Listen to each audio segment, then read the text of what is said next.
What is it about this satisfyingly square sponge that so many people find interesting? Is it SpongeBob's design or his behavior? What is Spongebob Squarepants?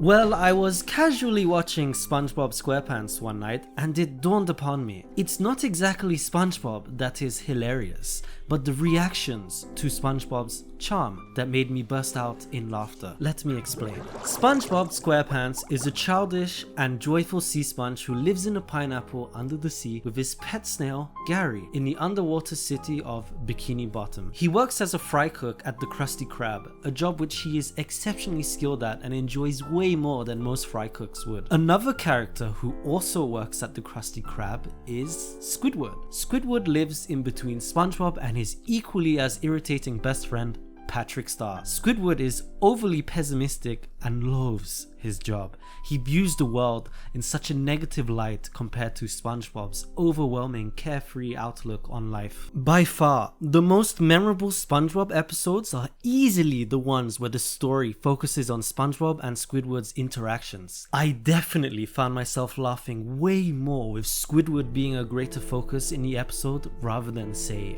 Mr. Krabs or Patrick. If you've seen the show before, you will know that Squidward is not overly fond of SpongeBob. So much so that in the episode titled Squidville, Squidward has finally had enough of SpongeBob's intolerable behavior after his house is destroyed by SpongeBob and Patrick and decides to move on to what he thought was his ideal life. Now, comedy is subjective, but what makes this so funny isn't the fact that SpongeBob and Patrick destroyed a building, Squidward's house, but the misery and tipping point it pushes Squidward towards. It is the obliviousness of SpongeBob's actions and the realistic reaction from Squidward that makes this duo so entertaining.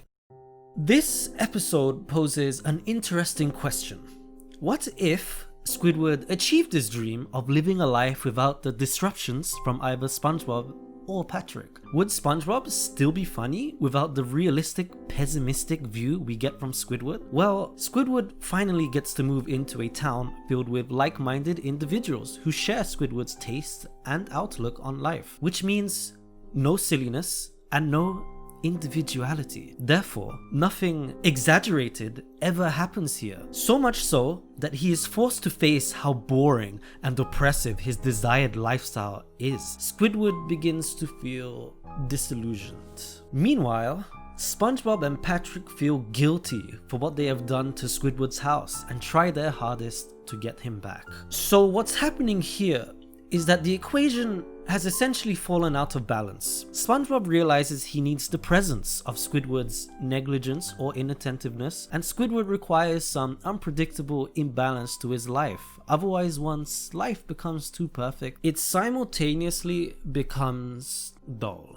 In a sense, the repetitive nature of a structured lifestyle is not what we or Squidward truly craves. Squidward's out-of-character behavior represents the mystery of the everyday unknown, the outlier that he's missing from his newly found life, and thus explains why we're attracted to the unpredictability of characters like SpongeBob and Patrick. Squidward suffers dreadfully for not fulfilling the responsibilities that he once had.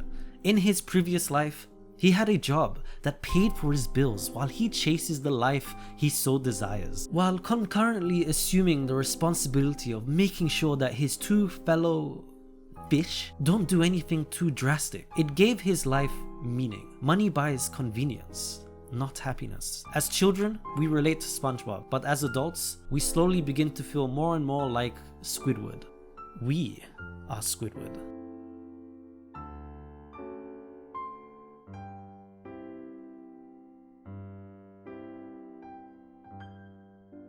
So there you have it. It's because we are all like Squidward that we find SpongeBob hilarious. Him being the voice of reason makes us feel as if we are in a situation, as if we are one of the fish living in Bikini Bottom, witnessing SpongeBob's annoyance. What do you think? Did I completely miss the mark on what makes SpongeBob funny? Tell me your take in the comments. Thanks for watching, and don't forget to subscribe. I'll see you guys in the next one.